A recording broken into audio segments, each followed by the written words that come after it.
Okay, I think we can probably get started now. Well, welcome everyone, and thanks for joining us today to learn more about the Community Flood Preparedness Fund. Thanks to APAVA for setting up this meeting, and especially to Deputy Sachs for taking the time to present today. Just a couple of quick housekeeping notes. I know everyone's had 1,000 Zoom meetings today, so we'll keep it brief, but we'll keep everyone muted as you join. So after we've kind of introduced ourselves via the chat box, please put your questions in that chat box and we'll make sure that we review it and go through everything on the call. If there's not a lot of questions coming in, or if we have some extra time at the end, or if it's just easier to kind of present your question audibly, then if you want to use the raise your hand function, we can do it that way, and I can unmute people individually. If you haven't used it before, it's on that more button at the bottom of the screen, the 3 dots. So yeah, outside of that, what else do we have? This meeting has been approved for half of a CM credit for those of you who are AICP certified. So once the chat slows down, I'll throw the CM credit number in there so everyone can make sure they have that. We can also follow up with it.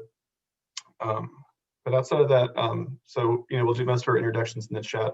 But just for those of us who are from Wetlands Watch and Gina, I'm Ross Weaver. I'm the Program Assistant Director of Wetlands Watch and also a member of APVA. So I'm glad that we could kind of organize this meeting. But if Skip or MC wants to introduce themselves, we can do that pretty quickly.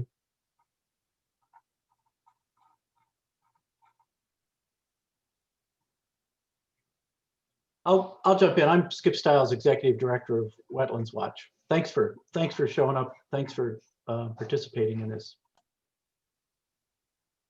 Mary Carson Stiff, Director of Policy at Wetlands Watch, and really glad to be a part of the conversation today.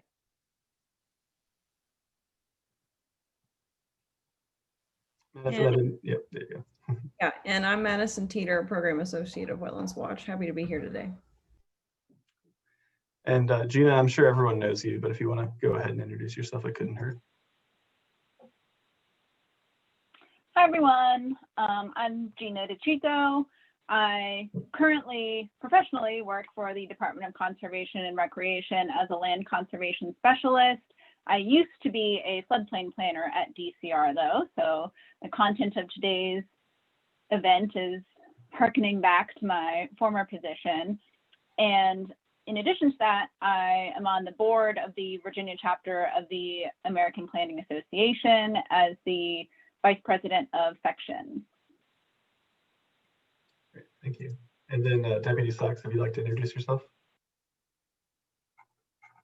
Yeah, hi everybody. Happy New Year. My name is Joshua Sachs, and I am the Deputy Secretary for Natural Resources. I work for Governor Northam and Secretary Strickler on a wide portfolio that includes certain parts of resilience, land conservation, flood insurance, a lot of that stuff. And I've been helping in the development of the flood fund that we're going to talk about today. So thanks for having me. Okay, perfect. Well, with that being said, I think we can probably kick this thing off. Gina, if you want to take, I guess we can kind of hop right into Josh's presentation, but unless there's any other moderation to begin with at the start of this. Yeah, I was just going to thank Wetlands Watch. Thank you all for organizing and running this event, as well as the other similar events that you've been hosting about the same topic. Want to mention real fast that the Virginia chapter of the American Planning Association is a professional organization for folks in the planning field. Among other things, it provides professional development opportunities, networking opportunities, and advocacy for planning in the state. And as Ross mentioned, this has been approved for half a CM credit.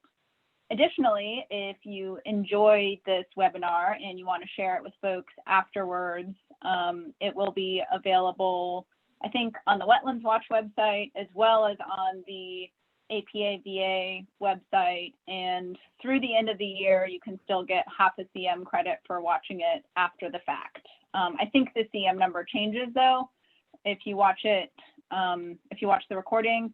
So you'll have to check the website to see what that is before you log that. And Other than that, yes, as as Ross mentioned, we'll be doing questions in the chat box primarily, and we'll be monitoring that.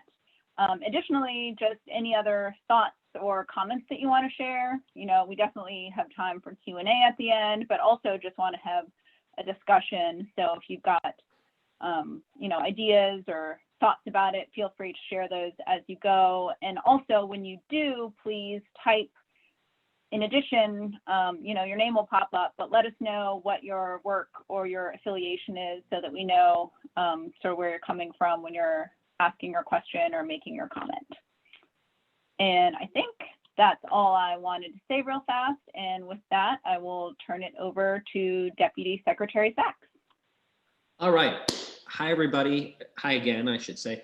Before I kick this off and I make a short presentation and then have a conversation with y'all, I just want to do a couple thank yous and welcomes as I begin. So first, like Gina, I want to thank Wetlands Watch. We are doing a lot of things to try to improve resilience in the Commonwealth. We're hoping to scale up really fast, push a lot of money out, and that requires a lot of work, and it requires a lot of outreach and a lot of feedback. And Wetlands Watch has graciously helped us do several of these sessions and reach out. So, just there, thank you to Skip, Ross, Mary Carson, Madison, everyone who has helped us kind of put this together. We can't thank you enough.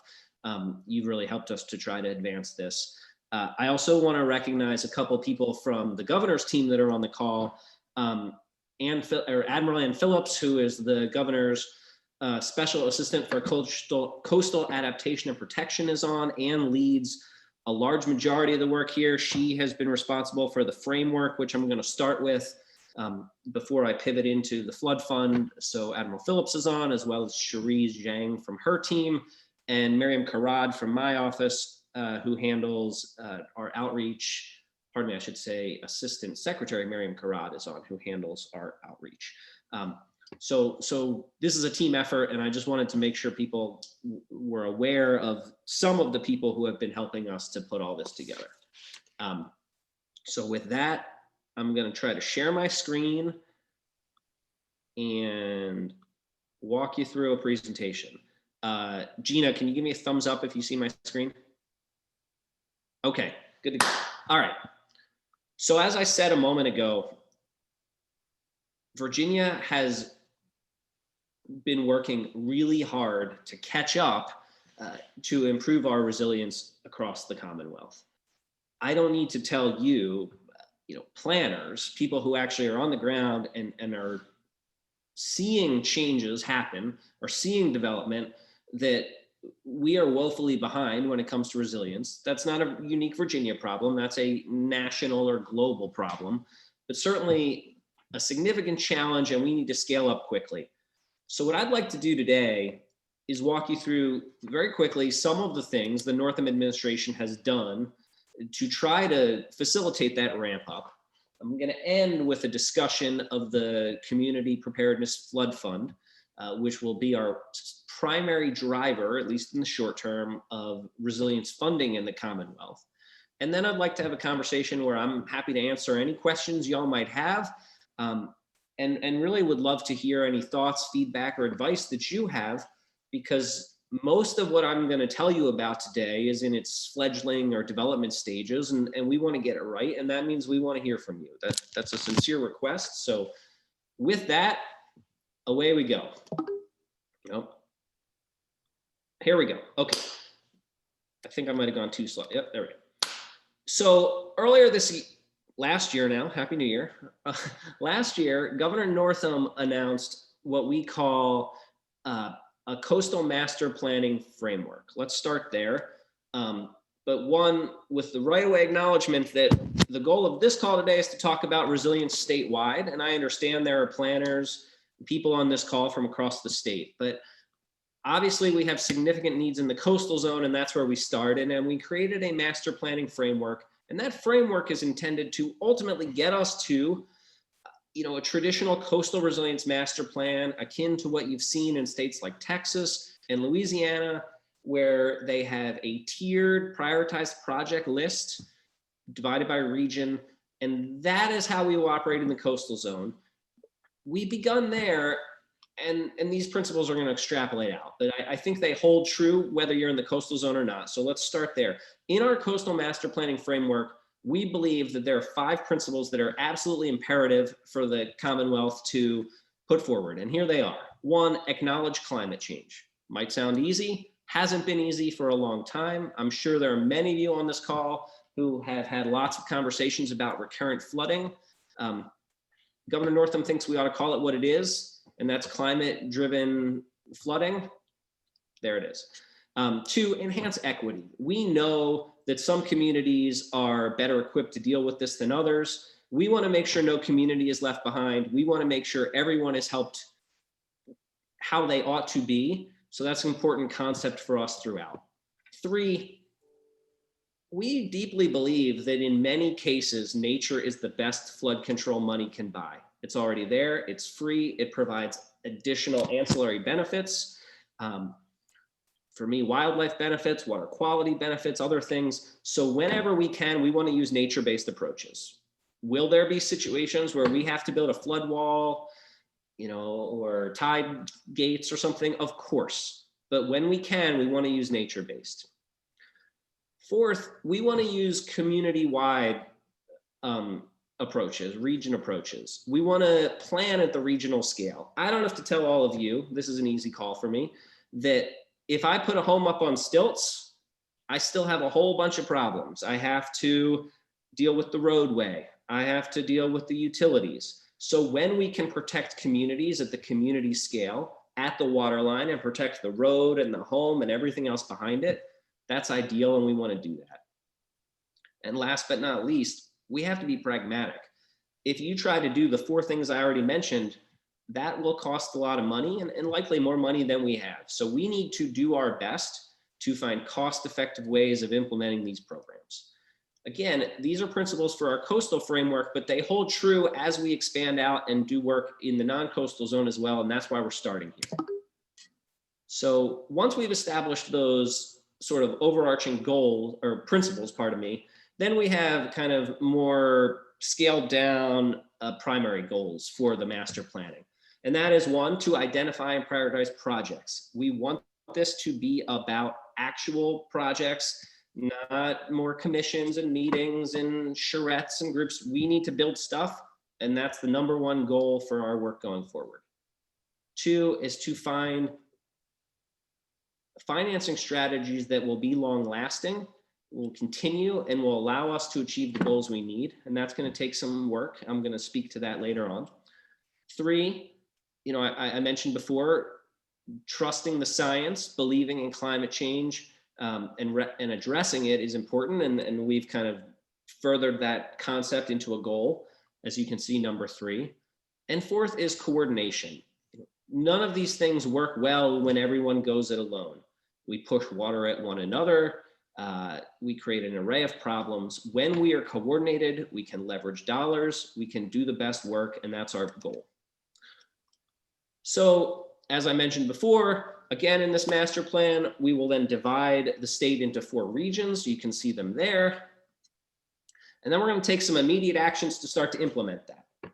First, Governor Northam has created a technical advisory committee to help develop the coastal master plan. Admiral Phillips and Secretary Strickler are chairing that technical advisory committee. They had their first meeting. I believe the next one is coming in January, but I'm not 100% on that. Second, Governor Northam elevated the Coastal Zone Management Program at the Department of Environmental Quality to report directly to the Secretary and Admiral Phillips to help us implement and administer the master plan and the flood fund. And last but not least, community engagement's important. That's why we're doing events like today, because we need both your advice and your buy-in. So with that, now that I've told you a little bit about the framework, I want to pivot and I want to talk about sort of the main topic for today's call, and that's the Community Flood Preparedness Fund. Again, I wanted you to hear a little bit about the framework because we're going to take those principles and embed them here, but this is the flood fund. So some of you may know, some of you may not, that a couple things are happening. First, this month, Virginia will formally join the Regional Greenhouse Gas Initiative, known as RGGI, and will be the first southern state to cap carbon pollution from fossil fuel power plants. And in doing so, companies will have to buy pollution credits, so to speak, on a market, and revenues generated from those sales will capitalize a fund called the Community Flood Preparedness Fund. 45% of the revenues from that fund, according to the bill passed by the General Assembly, will go into that. We estimate RGGI will bring in the neighborhood of $100 million a year. That's a low estimate, but we're anticipating that this fund will be capitalized somewhere in the neighborhood of $50+ million annually. In the General Assembly, when they set up this fund, they gave us a couple parameters, and you can see them listed here. So one, we have to use this money for flood protection and coastal resilience. That should be the first use, or pardon me, the first objective of any funds. So yeah, there are going to be instances where a project is going to give us stormwater and water quality and flooding benefits and a whole array of others. Flooding needs to be first and foremost for these funds to be used. Second, you heard me talk before about community scale and nature-based mitigation, and we're going to prioritize funding those types of projects when we can. Third, the General Assembly said that no less than 25% of the funds should be used for low-income communities to help them, and the code sets a metric for what a low-income community is. That's not set by us. You'll note that we've said that we will spend or hold over money, because if we don't have enough good projects in that year, we're going to hold the money and make sure it still goes to the communities that need it. And last but not least, we say, or the General Assembly told us, that localities shall use monies from the fund primarily for the purpose of flood prevention in areas of recurrent flooding. So again, our work to identify high flooding areas and target them is something that the General Assembly has specifically told us to do. From those directions of the General Assembly, we came up with the following program goal. The Virginia Community Flood Preparedness Fund will provide support for regions of localities across Virginia to reduce the impacts of flooding, including flooding driven by climate change. The fund will prioritize projects that are in concert with local, state, and federal floodplain management standards, local resilience plans, and the Virginia Coastal Resilience Master Plan. The fund will empower communities to complete vulnerability assessments and develop and implement action-oriented approaches to bolster flood preparedness and resilience. So the question people usually ask first is, well, can I have some money and what can I use it for? Well, here is at least what we are intending right now that you might use it for. And we put this into 3 buckets, and I'd like to talk through each one. Planning comes first. And again, I think that on a webinar with planners, that's probably going to make a lot of sense to all of you. Let me say a few specific things. You've heard me throughout this call talk about how we want things to work in concert. We want things to be coordinated. We want things at a certain scale. Obviously, without planning, we can't do that. And to ensure that that planning is happening, our intention is that a sort of ticket to entry to get money from the Community Flood Preparedness Fund would be that a locality has developed some type of resilience plan, a locality-wide resilience plan. And to start with that, we recognize that some communities are going to have that already. You know, if you're Virginia Beach and you've been at it for 10 years, I get it. Some communities simply do not have that money yet, or pardon me, do not have those resources, and we want to make it available. So if a community needs a planning grant, that is the first thing we'd like to do with this fund. You can see a planning grant could be to create community-wide plan. It can also be for all these very specific things that might be needed as one develops a plan or implements a plan. So education and outreach, technical staff training, updated estimates, etc. The second category is studies and data collection. It kind of pings off the first one, but there are some things that we will need to know before we can make a good plan. You might need a better assessment on the rainfall data in your area. You might need updated stream gauge networks. We want to make those things happen. So that's a category. And then last, but certainly not least, last but maybe first, is the projects. You heard me talk about how that is the #1 impetus for this fund. That is where we want to spend the vast majority of the money of this fund. And I think we've written a pretty broad set of criteria such that it includes all green and gray infrastructure projects, stream stabilization, and public outreach.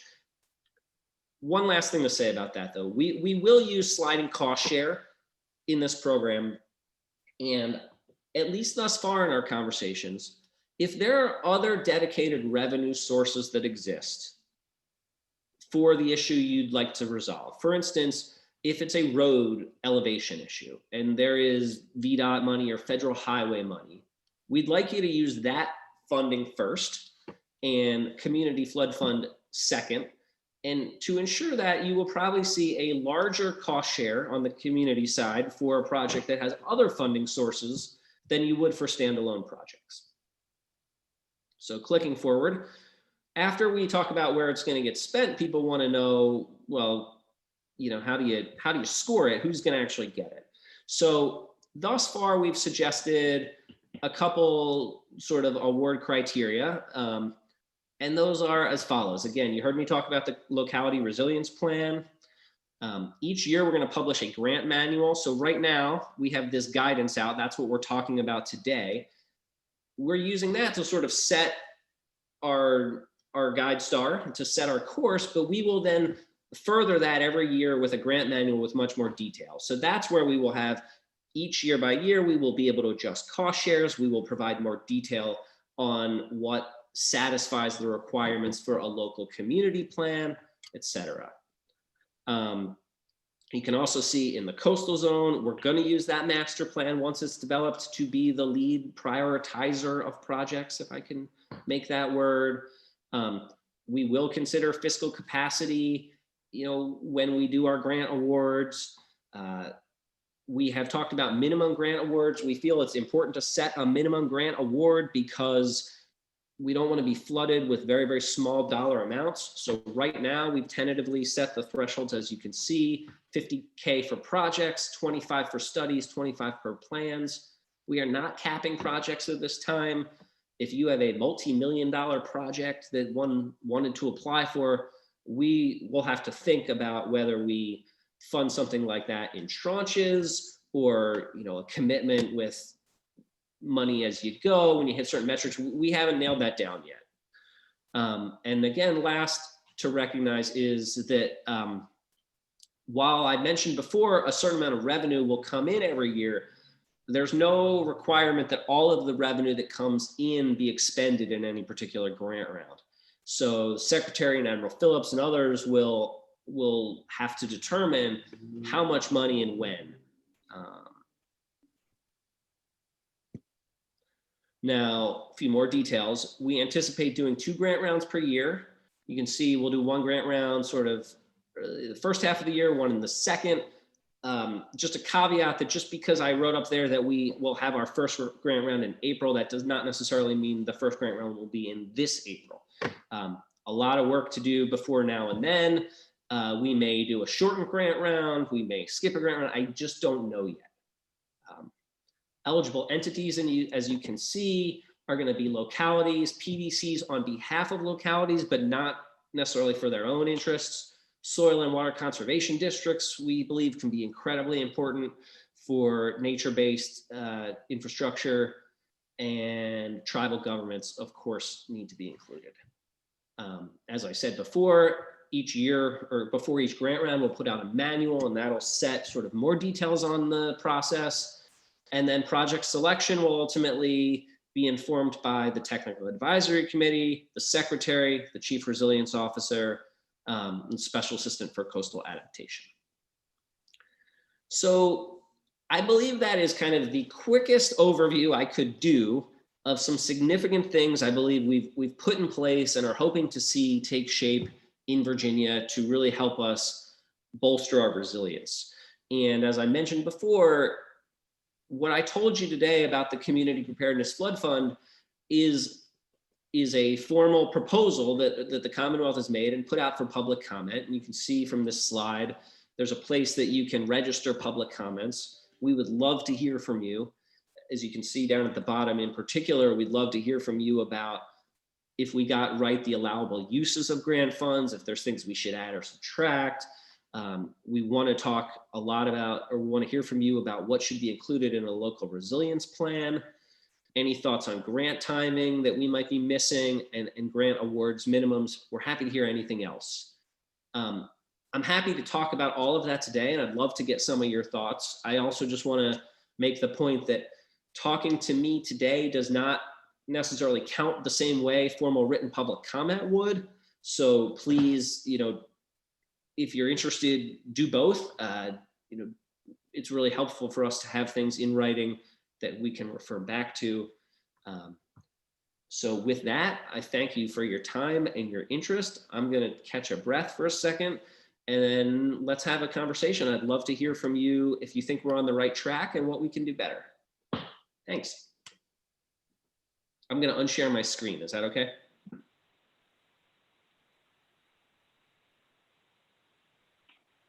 All right, thank you so much, Deputy Secretary Sachs. We've had some questions rolling in while you presented. Brian asked for clarification about what community scale means. How large of an area are you envisioning when you say community scale? Hang on, I feel like I lost you guys. And am I still sharing my screen? You are, so we can see your cool screensaver. We can see the Porsche. Background. It's lovely. I like cars, everybody. I'm sorry, I'm working on that glitch. So just give me, I apologize. I'm not the savviest computer dude. A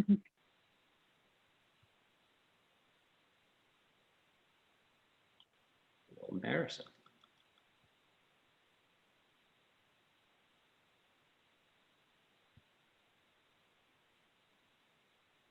We're good now. All right. Thank you for bearing with me. No problem. So that first question was from Brian, wondering what community scale meant and how large of an area you were envisioning when you referred to a community. It's a great question. I don't know. I guess, whatever is tenable. So we know that, a kind of a patchwork of homes and things is not good. I've seen, situations where it's 4 homes sort of in a row, like kind of out in a place.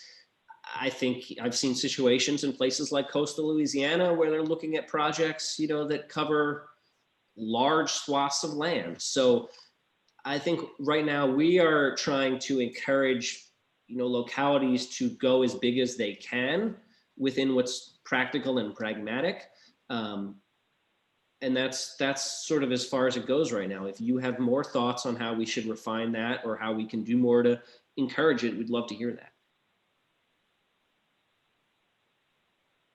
All right. A couple of folks also had a question about what a resilience plan is.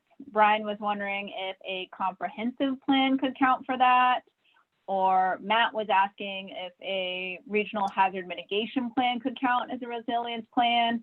So maybe just clarification about what you view as a resilience plan. I think, as I said, we're going to flesh that out in greater detail in upcoming grant manuals, and we haven't necessarily committed to what that is.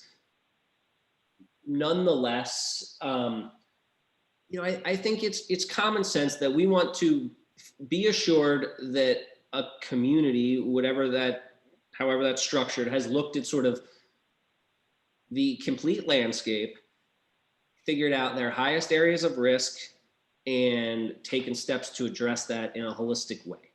It sounds to me like some of the plans you mentioned would do that. I have not necessarily read all of them. I know that, some of the resilience focused plans, I've seen some from the Hampton Roads area, we would certainly want them to. And I guess the last thing I'd say is we don't want to make busy work for people. So if you have a plan that you think checks the boxes that I was describing, just tell us, and we can go forward and even encapsulate those types of plans, in future iterations. Okay. Brian had another question. He's been paying close attention to what you've been saying. Where's Brian? I'm not sure. Okay. Brian, if you want to tell us in the chat or unmute and let us know what your affiliation is. City of Portsmouth. Brian. Oh, great. Cool. So he was asking, when you mentioned that projects will be prioritized by the Coastal Resilience Master Plan, if you meant that projects would specifically be listed in the plan, or if projects would just be evaluated using principles outlined in the plan? Yeah, so a master plan, as far as I'm concerned, is a plan that actually says, here, go do that, and here, do that. And so it is project specific or antidote specific. And that is what we hope to accomplish for Virginia for the coastal zone, for those 4 kind of regions I showed on the map there. And yeah, that'll be an actual list of projects that we'll work in concert with localities and others to figure out what those ought to be. We'll talk to the Army Corps and others. And yeah, that for the coastal zone will trigger a large share of the Community Flood Fund expenditures. Okay, thank you. Scott asked, and this might be a tough question for you to answer, but maybe it's come up in your discussions. He was wondering how this grant would align with DoD resilient grant funds that are available, particularly in the planning phase of projects, thinking about how to best maximize the programs for the greatest benefit. Yeah, it is a hard question, and not because I haven't thought about it, but just because I don't necessarily have a full sense of the universe of what's out there. So let me start with what I do know. If one wants to match a program like that, like REPI or something else, with Community Flood Preparedness Fund money, and we think it's a good project that would get Community Flood Preparedness money, we want that to happen. So for starters, we want to be able to match programs like that. That's one way we'll interface with them. 2, these locality plans, our Coastal Resilience Master Plan and things, if we want to incorporate those things into the plan as well, right? If we're going to have REPI do significant things at the edge of the fence lines of military bases that's going to make a major impact on cities down in or areas in Hampton Roads, like we want to encapsulate that. So by building those things in the plan and having them there so then other people can see it, build atop of it, that's another way we'll foster collaboration. But if you think we need to do more, if you have better ideas, by all means. I hope everyone understands we're developing this as we go. We're building the plane as we fly, and that's why we may not have every answer, but we're going to figure it out. Okay, that's a fair answer. And as you alluded to, there are a number of DoD grants available. So it would be interesting to see how some of those could be leveraged for this.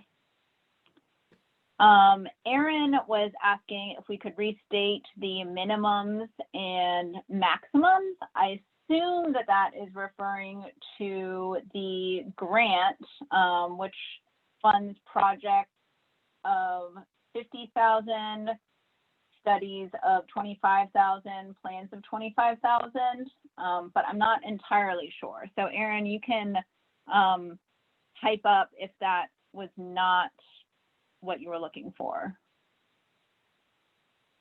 So while we wait for that, I'll just share one other thing. That is correct, 50, 25, 25, no caps. One thing that I didn't explicitly mention is I have dabbled in this flood world for a while. I believe that planners, certified floodplain managers, et cetera, are really important for localities to have their own planners and to have that capacity. And so if there are communities who do not have that capacity, who need some funding for training, for certifying floodplain managers, et cetera, that's another thing we want to make available. We want to make grant funding available for you to do that.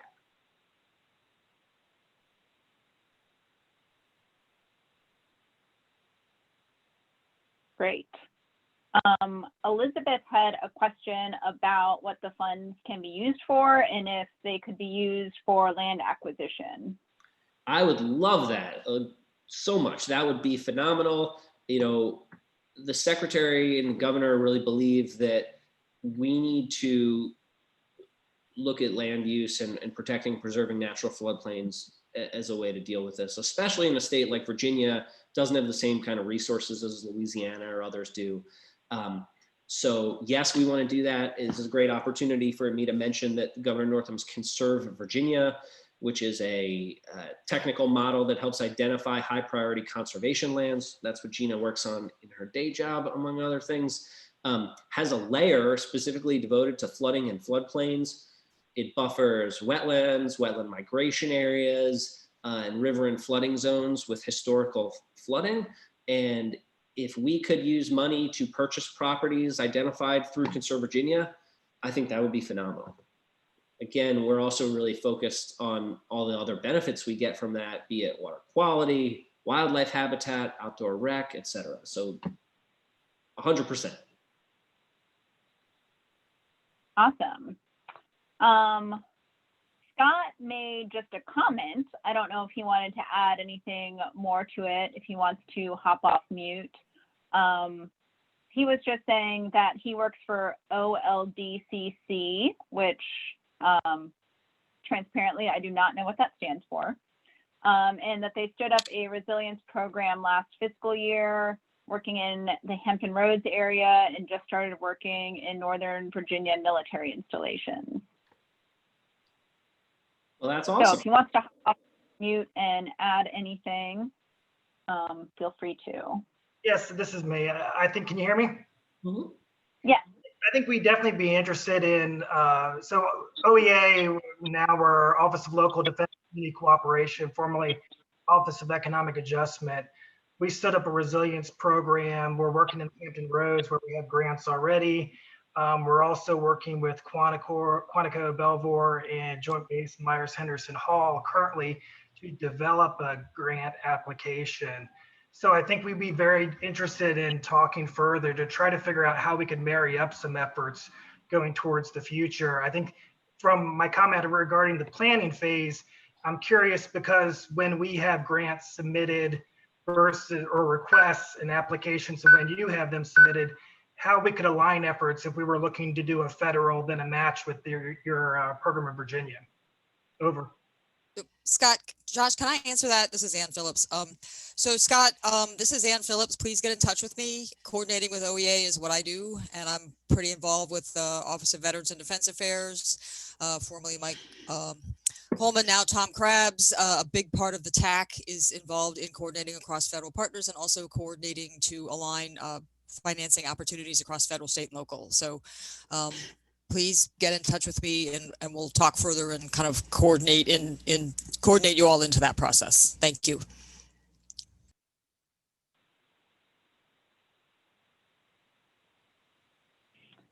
Great. We had a few more questions about the grant and funding available. Julie was wondering if the funds will be broken down by a certain percentage for the different categories. So for the projects, studies, and plan categories, if you're planning on a certain allotment for those. And then she commented that perhaps allowing a large percentage for the planning portion of that might allow some of the smaller localities to catch up. Yes, it's a great question.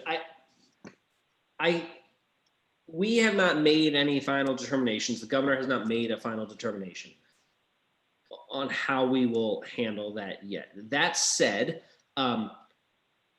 I really think one can expect that each year's or each grant rounds manual and update will change that focus some. And I think that in early rounds, whether by design or by default, you will see more of the study and planning grants go out. Because, you know, finding shovel-ready projects is harder, and shovel-ready projects that have sort of passed through or been blessed by our master plan and things won't yet be in play. So I don't know exactly how that's going to happen to sort of push out those other types of grants first, but I think there's a likelihood that that will be the case. Does that answer your question a little bit? Okay. Yeah. Cool. Is that a telescope, Julie? You're on mute. Mm-hmm. Okay. Who's next? All right, we had another question from Brian, wondering about how we plan to administer all of this money each year, wondering if you're going to be bulking up DEQ staff or staff elsewhere, and if other priorities will have to be de-emphasized in order to take on this task. Great question. I'm glad you asked. No, we are hoping to add and not subtract. We want to keep going, and we don't anticipate any decline in other workload. And to that end, I'm happy to tell you that for the first time in what feels like a long time, there is a full complement of floodplain managers at DCR. And in Governor Northam's introduced budget going into this upcoming session, Governor Northam's asked for 2 additional positions. We're also talking about some grant manager positions as well. So with all that, we think we will be able to staff up to support this fund. That might mean taking a small amount of money from the fund and using it on staff, but you know, that would be a de minimis amount. But we are confident that we will have the staff resources to facilitate such a fund. And DCR, I'll also just say DCR is well practiced. This isn't the first time they're having to run, you know, a major grant program or significant funding. Sorry, Julie. On that note, I'm going to sneak one of my own questions in here and ask, what was the thought process in creating this new grant for people to take advantage of, knowing that DCR has a flood prevention and protection fund, and additionally, there's the fund, the revolving loan fund that I'm having trouble remembering the name of, that was never, it was created by the General Assembly, but never actually funded. So what was the thought process in creating something new versus investing in one of those? Long story short, the thought process was we were going to use that fund you mentioned that was never capitalized. The name is escaping me right now. I bet Skip Stiles knows it. And as we realized we had this money, we had to channel it somewhere. Then we started to say, all right, well, let's make a couple of technical fixes and things to the existing program. And then it got to a point where we decided to just rename it as well. So we've essentially superseded that old program with the new one, and this one, which has dedicated revenue. Other thing I'll just mention, since you got me talking about this, is, you know, I think we're the 13th state in RGGI now. I might be wrong on that. But a lot of states do RGGI, Northeast states, and a lot of states get revenue. Very few, if any, direct such a significant amount to coastal resilience. And that's really was because Governor Northam, Secretary Strickler, and the General Assembly prioritized it and said, we need to find a way to generate some of this money. So just credit where credit's due. We are handling RGGI slightly differently than some other states, and that's because the governor wanted to make this a priority. Great. One other thing that I'll mention for folks who might not be aware, DCR's Flood Prevention and Protection Fund could be used to fund some of the same types of projects that can be funded under this new grant. But one major difference is that this grant, you can fund actual construction and implementation of physical projects with, which you cannot use DCR's fund for. DCR's fund is for planning and outreach and studies. So this could be a nice, next step if you've taken advantage of a DCR grant in the past. You can actually implement some stuff using this one. And for whoever asked me about land conservation, you can also apply for a VLCF grant from DCR. So true. All right, so we have some other questions about funding. John was wondering, since there's no max limit on funding for a project, if there's going to be any guidelines in place to make sure that the funds are spread out across numerous projects or spread out across the state instead of the majority of it or a big chunk of it just going to one project or one locality. I don't know right now of any sort of legal provisions that would require that, but I can tell you from having many conversations with Secretary Strickler and Admiral Phillips, that if we had one project that was going to gobble up a majority of the funding, that would have to show incredible statewide significance. That would have to be a choice they make, and I think the requirements to prove efficacy would be high.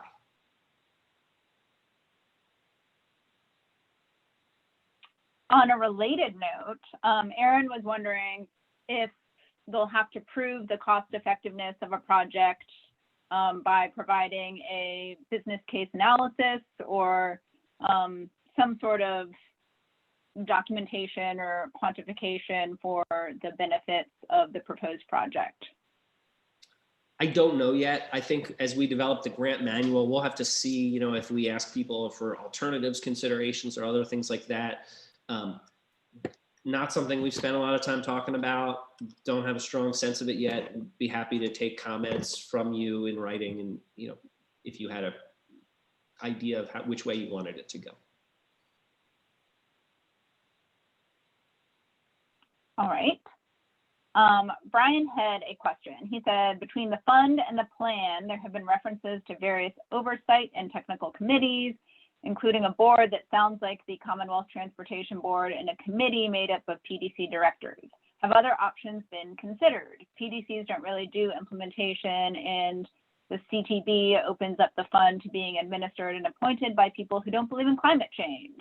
So, is that the direction of things, and are there other options? Okay, you got me a little confused on that one. I'm not gonna lie. So let me say what I know, and then Gina, help me kind of unpack all this. So okay. CTB not involved at all here. I don't know if that was assumed or not, but if the CTB is not involved. The Technical Advisory Committee, which was established the end of last year by Governor Northam by executive order, is a group of technical and local experts. It includes PDC directors. It includes academics and people from our science institutions and others. And that group, as its name implies, is an advisory committee to advise the Secretary and Admiral Phillips as they make decisions. Under the constraints that the Secretary and Admiral Phillips give them. We'd like you to present to us on this thing. We're going to create a work group. We're going to do that. So not sure exactly, having said those things, Gina, help me understand the question a little better and what I'm missing. I think that's probably answered it some. I think there was an assumption that the CTB was involved and maybe missed that the Technical Advisory Committee was made up of more than just PDCs. But Brian, if you want to hop off mute and ask any follow-up questions on that, you are welcome to do so.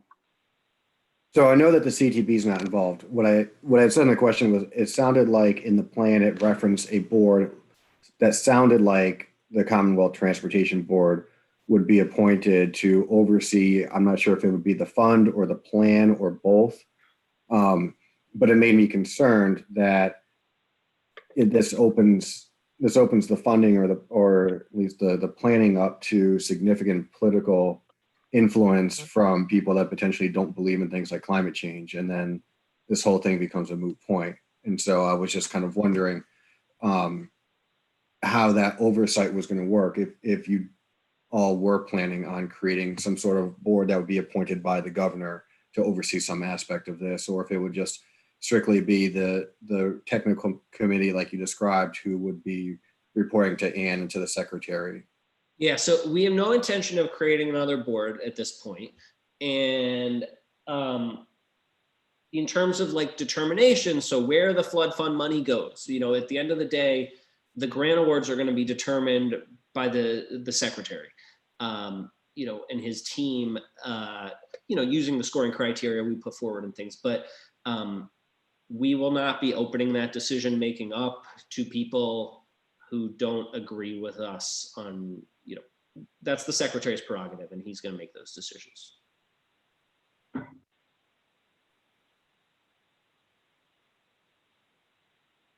He believes in climate change.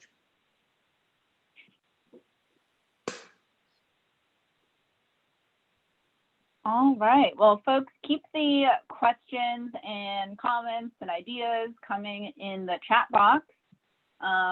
While we wait for a couple more to come in, I can ask a question or two. So you mentioned that one of the first phases of this is you put out an RFP for an engineering firm to help. Do you know when the selected firm will be announced? So I'll answer that one, Gina. So the RFP was released 1 December. It closed December 30th. We have just started the review of the received proposals. So they're being reviewed by the contracting official now, and there is a board already put together to be a part of the review process. And once they have cleared contracts, we will begin. The board includes representatives from cities who have done this kind of work already, planning districts, and I should state, to be clear, this RFP is for the Coastal Resilience Master Plan process. This is not for the Virginia Community Flood Preparedness Fund, although they are related, as we've discussed at length already. So back to the board, includes representatives from cities who have done this work, planning districts who have done this work, and academia, as well as the Office of the Governor. So that's in progress, and we hope to be through that process within the next 30 to 45 days, barring any unforeseen circumstances. Great, thank you so much for that update.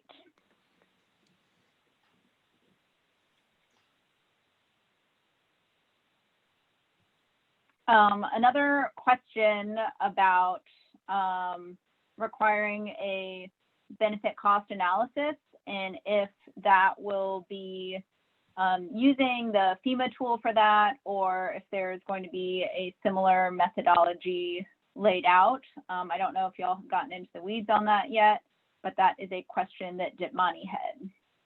I don't know. No, we have not. I don't have a good answer for you. But I'm glad this is coming up, because this is, I don't know, my fourth or fifth one of these types of calls, and this is the first time people have really been raising this issue. So it's interesting to see this bubble up, and we'll have to figure it out.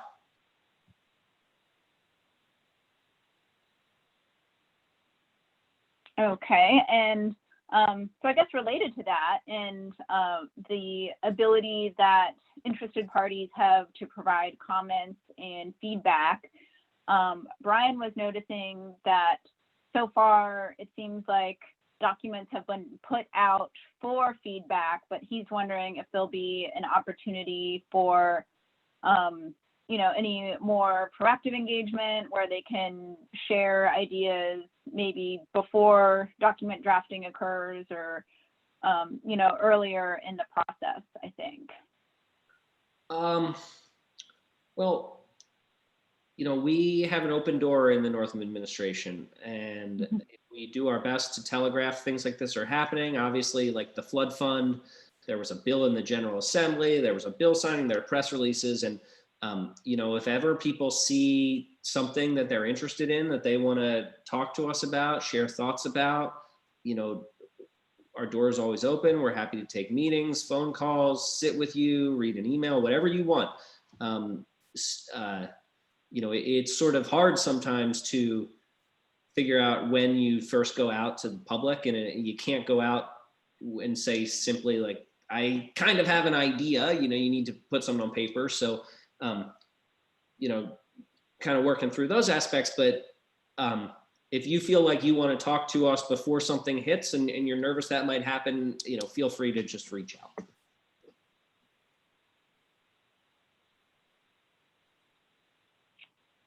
All right, thank you. I've got a question in mind that maybe you could answer. So the grant is available for localities and PDCs.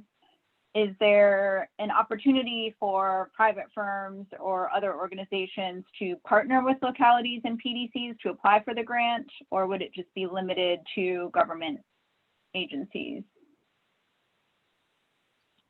Question.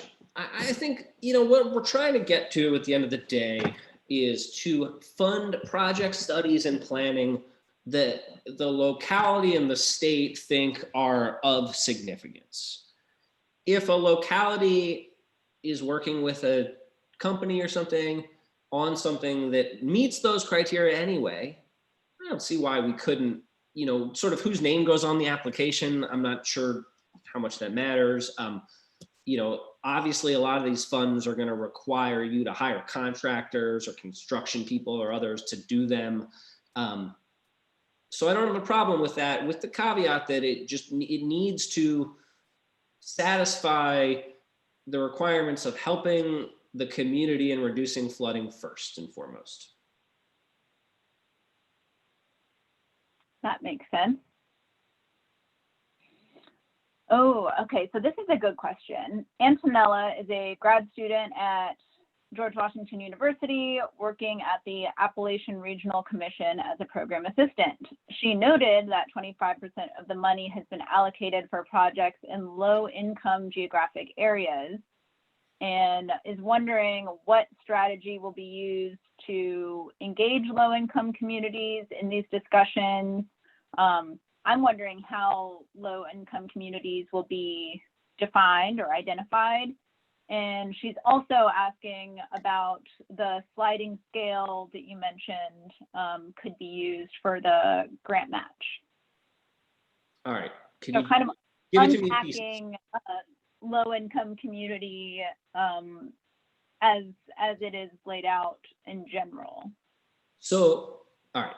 One, engaging with low-income communities to help them with their flood preparedness, their NFIP status, community rating system, all that sort of stuff is always a challenge.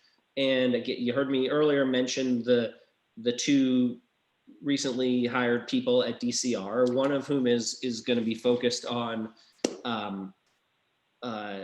CRS, and one is going to be focused on compliance. So those jobs are sort of, in essence, about outreach to these communities and working with them. We're going to continue to do events like this and reach out to them. If you want, I won't pretend that I give a particularly fun presentation, but if you'd like me or my colleagues to come talk to a particular group, even if it's 5 people, the only way to do it is just by keep on talking to people. So if you send us somewhere, if someone needs to be spoken to, if they want to talk to us, we're going to go there. Creating this need for the local resilience plan, we think that's another way to bring groups to the table. We see entities like Wetlands Watch who want to go outreach to communities like that and help them and provide assistance. All of these things, none of them is a silver bullet, but they all help move us forward in that regard. So I think I answered part of the question. Did I miss something? I think that sort of got to the engagement piece. Cost share. I don't know if you have any more information on the sliding scale or how those communities will be identified. They are identified using a metric defined in code. And I unfortunately don't recall that off the top of my head, but it's not as if, you know, we're using an eye test, we're using a standard metric. We can circle back on that, Anne. I don't think that, the other part is, the sliding cost share is simply, I think the best way to explain a cost share is this. You know, we want to encourage the things that we think are best, and we're going to do that by giving them a lesser cost share. We also, you heard me talk about wanting to ensure no community is left behind and every community is able to improve their resilience. And that's going to just require a more generous cost share for certain communities.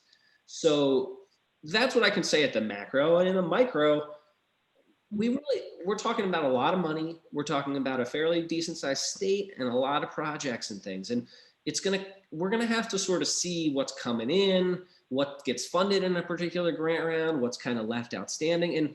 And we're gonna, you know, turn the dials, I'd imagine, each grant round until we kind of perfect it. And even once we perfect it, we might find, all right, now we're doing great at a certain type of thing, but we need a greater emphasis on another thing. And that's what those sliders are going to enable us to do. So again, a sort of partial answer, but that's as far as we've thought it through so far. Okay, thank you. Kristen had a comment sort of relating back to the opportunity to give feedback. She was noting that DCR grant manuals are considered guidance documents. And if the grant manual for this grant is also considered a guidance document, it will require a 30-day public comment period, which would provide an opportunity for localities and other interested parties to give feedback, if that's the way that you all are interpreting it as a guidance document. And in addition to that, she's wondering if you considered a longer comment period since this is a brand new program. I don't know that we are viewing it as that. I can certainly think of other examples like the Land Conservation Foundation grants, where I don't believe it's construed as guidance and we don't need to do a public comment. So I'll have to take a pass on that and review the code, talk to our attorneys and things, and go from there. Okay. Demetra had a question about whether or not green infrastructure is a mandatory element of projects to be funded through this grant, or whether they're just maybe emphasized or recommended. She's noting that particularly in dense urban areas, they, you know, consider green infrastructure part of their toolkit, but it's hard to implement across the board in those more urban areas. Yeah, there are going to be situations where gray or hardened infrastructure is necessary, and we want to fund that. I think that where you'll probably see, you know, in a project like that, let's say, you know, a flood wall that does not have a green component, so to speak, you know, if the question is, could that still be funded? The answer is absolutely. If there's a place for us to prioritize the kind of green infrastructure stuff or encourage it more, I think it would be something more like the locality resilience plan should have, you know, a minimum amount of green infrastructure or nature-based solutions, I think is the better way to say it. You know, be that land conservation, zoning, you know, natural berms, earthen levees, whatever. But then, you know, once you have a community plan, what projects you actually apply for when is up to you.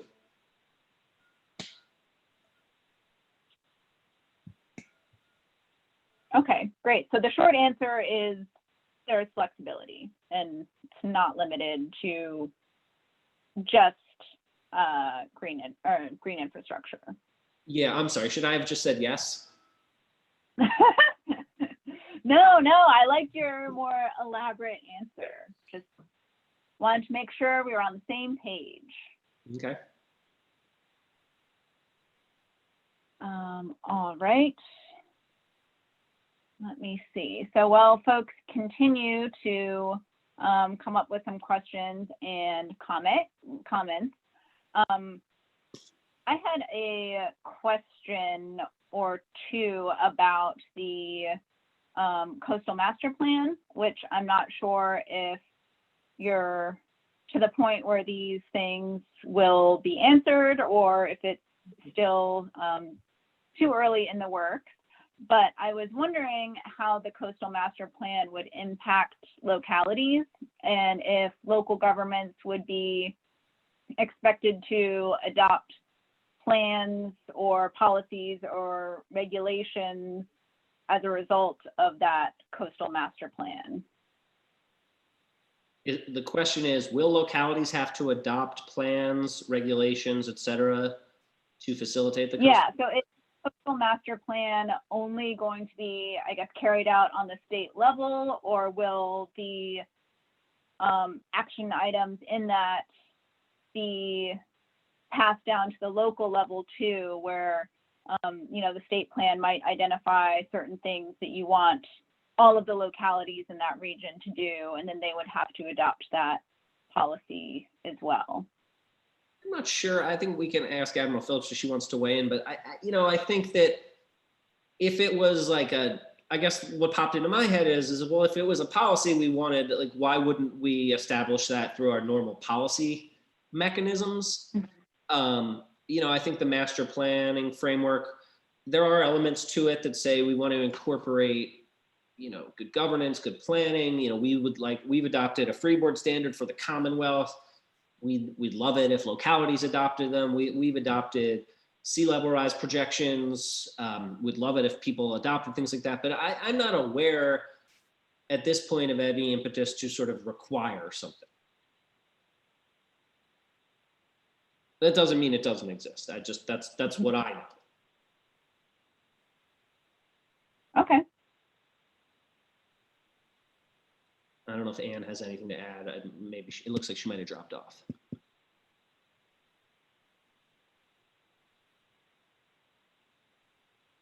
I was also wondering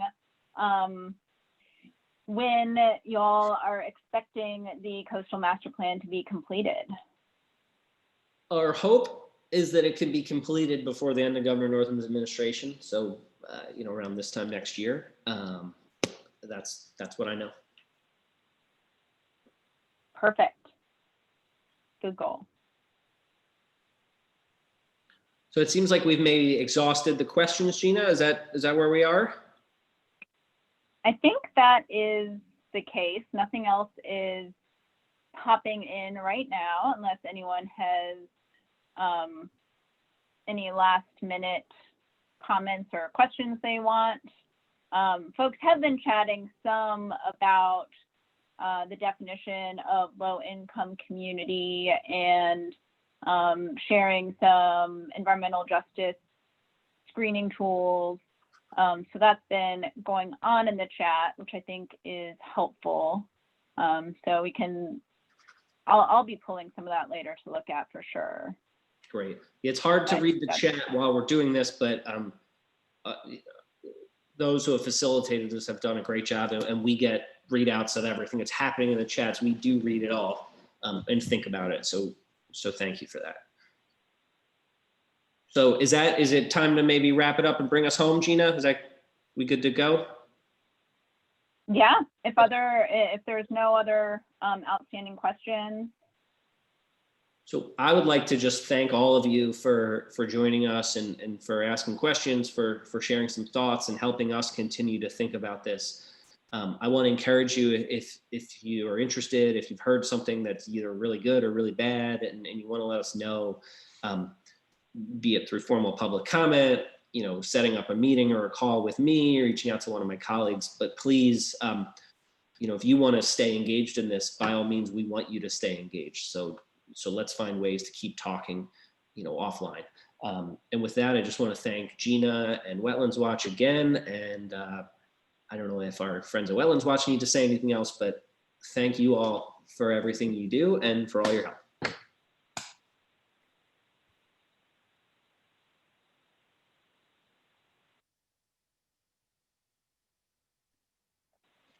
And thank you, Deputy Secretary. Super appreciated you being here today and sharing all this good information. I know I learned a lot, and I'm sure other folks did. And very appreciative of the folks at Wetlands Watch who got this all set up for us. All right, well, thank you. Happy New Year.